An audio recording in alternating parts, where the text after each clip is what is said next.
Metal Wolf Chaos XD was developed by From Software and published by Devolver Digital, and was released on the PC, PS4, and Xbox One on August 6, 2019. It is a re-release of Metal Wolf Chaos, which was originally released on the original Xbox in Japan back in 2004. I have to say I'm really glad that this game is finally playable on modern systems.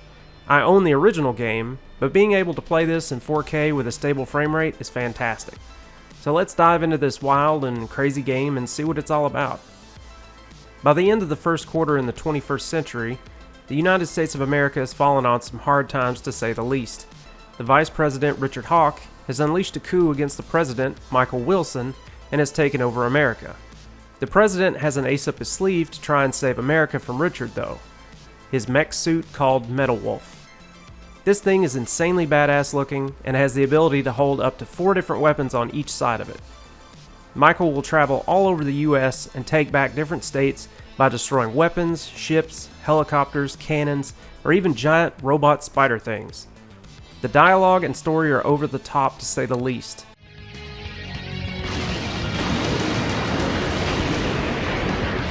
Okay, let's party! Welcome to the White House. The president is even followed around by a newscaster who's trying to broadcast fake news and paint Michael as being the bad guy. Michael is helped by a woman named Jody who feeds him intel throughout every mission and helps him stay focused on the task at hand. During each mission, there are several side objectives to be completed to get bonuses. There are cages with hostages in them located all over the US, and helping these people get free is important. Another thing to look for are energy pods. Metal Wolf has ticks of health that act a lot like the life bar in Halo, where the character has a shield and each time the shield is depleted, he will lose a tick of health, but it can be recharged over time if Metal Wolf isn't being damaged. The energy pods will add more health, and this is very important. The game starts out easy enough, but gets much more difficult as it progresses, and in the later levels of the game, Metal Wolf can be blown up in an instant. Thankfully, in addition to these bonuses, every successful mission will grant the president money that can be put into developing and manufacturing new weapons. In order to be able to do enough damage to enemies as the game progresses, investing into these new weapons is a must. Thankfully, this is pretty cheap at the beginning of the game. There are all sorts of weapons too: pistols, shotguns, machine guns, assault rifles, grenade launchers, bazookas, rocket launchers, multi-missile launchers, railguns, and sniper rifles. All of them have their own significant uses, and upgrading them all helps a lot. In fact, there was one mission that I couldn't complete until I got my machine guns upgraded to a certain model. I will admit that this can be a little bit frustrating, but personally I was okay with a little bit of replaying missions for more money and also finding more hostages and energy pods. Metal Wolf has some additional maneuvers that can be used, like a dash that can be held down to go an even further distance, but if it's held too long it will cause Richard's shield to drain rapidly. Metal Wolf can also jump, and during the jump, he can smash the ground and do a nice area of effect attack. This is really good at taking out small enemies like ground troops quickly, and also smashing shipping containers that sometimes have items in them, like ammo and shield recharges. Richard also has an attack that fires off a ton of ammo and does massive damage. A lot of the targets that must be destroyed during the missions are gun towers, spawn points for soldiers, and radar towers that can jam your radar from seeing objectives like bombs that need to be destroyed. This game is very much an early 2000s game, so don't expect something that will reinvent the wheel. The game controls quite well though, and I had fun blowing up stuff all over America and seeing what new things were going to happen with the story. The dialogue in Metal Wolf Chaos is hilarious most of the time, and I found myself laughing out loud a lot at how it didn't even try to take itself seriously in the slightest. If you fail to comply, the Alcatraz cannon will zap you back west coast. Will it now? Not if I zap it first. I used a controller instead of mouse and keyboard, just because for some reason using the mouse felt a little slower than I was hoping for, but the game does a pretty good job of tracking enemies automatically if they're in range of Michael, and there are even weapons that have a lock on, so I didn't really find shooting enemies to be frustrating.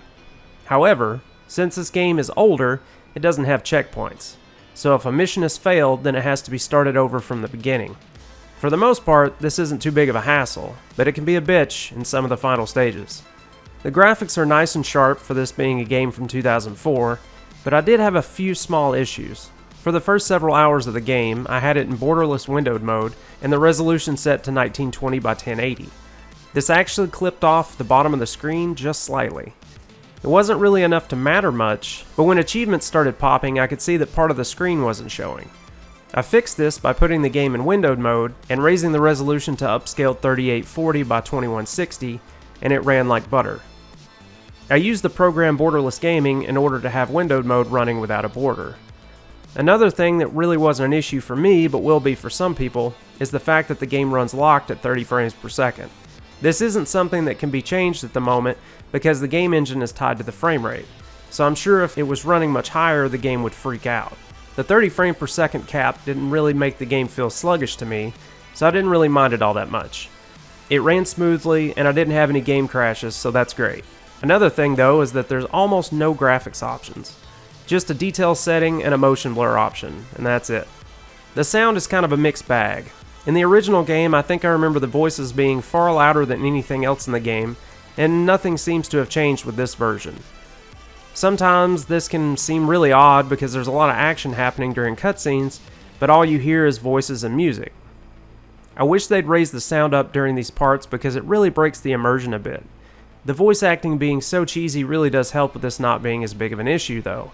And other than that, the sounds do seem a little bit weak, with not really having any oomph to them. And every time a missile is coming at Metal Wolf, a chime is heard, and that is something you will hear a lot. I kind of blocked this out over time, but some people might have trouble with that. The music is all over the place and is probably just as cheesy as the dialogue. I personally didn't find it to be super memorable, but it also didn't bug me. So would I recommend Metal Wolf Chaos XD? Well, if you like early 2000s video games and want a little bit of a blast from the past that most people have never gotten to experience, then I would say, hell yeah. It's over the top, loud, simple, challenging, and in my opinion, it's a lot of fun. It also has flaws, but they didn't bother me all that much, and once I got used to controlling Metal Wolf and figured out what weapons work best in certain situations, I really had a great time with it. As always though, if you don't like the price tag, you can always just wait for a sale. But our coverage of these events will continue, because yes, the pen is still mightier than the sword. This has been Peter McDonald for DNN.